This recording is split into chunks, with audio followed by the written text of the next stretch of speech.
Assalamualaikum warahmatullahi wabarakatuh. Perkenalkan, nama saya Yan Handayani.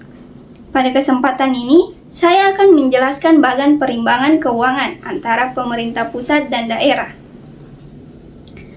Bagan ini menjelaskan bagaimana hubungan keuangan antara pemerintah pusat dan pemerintah daerah dalam kerangka desentralisasi di Indonesia. Pada bagian atas, dapat dilihat bahwa sumber pembiayaan utama berasal dari APBN yang kemudian dibagi menjadi dua, yaitu belanja untuk daerah dan belanja pusat yang dilaksanakan di daerah. Di bagian kiri atas, terlihat bahwa pemerintah pusat memiliki beberapa jenis dana yang diberikan kepada daerah, yaitu dana bagi hasil atau DBH, dana alokasi umum atau DAU, dana alokasi khusus atau DAK, dan dana otonomi khusus serta dana penyesuaian. Semua dana ini masuk dalam kategori belanja untuk daerah di APBN. Tujuannya adalah mendanai kegiatan desentralisasi, yaitu urusan pemerintah yang sudah dilimpahkan dari pusat ke daerah. Setelah dana dari pusat diterima, daerah menggabungkannya dengan sumber pendapatan asli daerah yang terlihat pada bagian kiri bagan.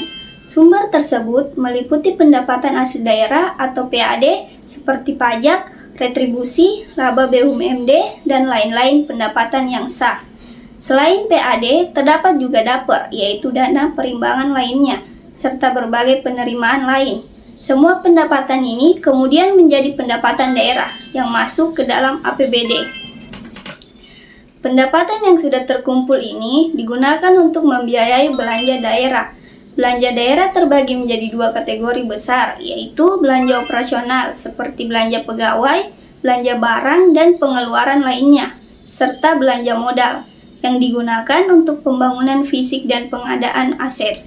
Dari proses belanja inilah kemudian muncul kondisi keuangan daerah. Apabila pendapatan lebih besar dari belanja, maka daerah mengalami surplus. Sebaliknya, jika belanja lebih besar dari pendapatan, maka terjadi defisit. Kondisi surplus atau defisit ini menentukan kebutuhan pembiayaan daerah yang ditunjukkan pada bagian kanan bagan.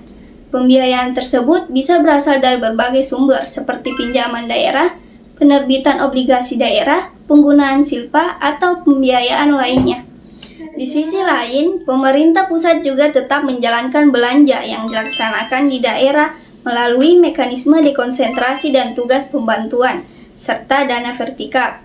Dana vertikal umumnya disalurkan melalui kementerian atau lembaga pusat untuk melaksanakan program yang menjadi urusan pusat.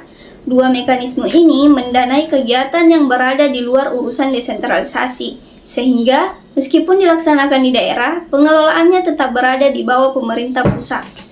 Secara keseluruhan, bagan ini menggambarkan alur lengkap bagaimana pemerintah pusat menyalurkan dana ke daerah, bagaimana daerah mengelola pendapatannya melalui APBD, serta bagaimana hubungan antara belanja desentralisasi dan belanja pusat di daerah tetap berjalan harmonis dalam satu sistem keuangan nasional.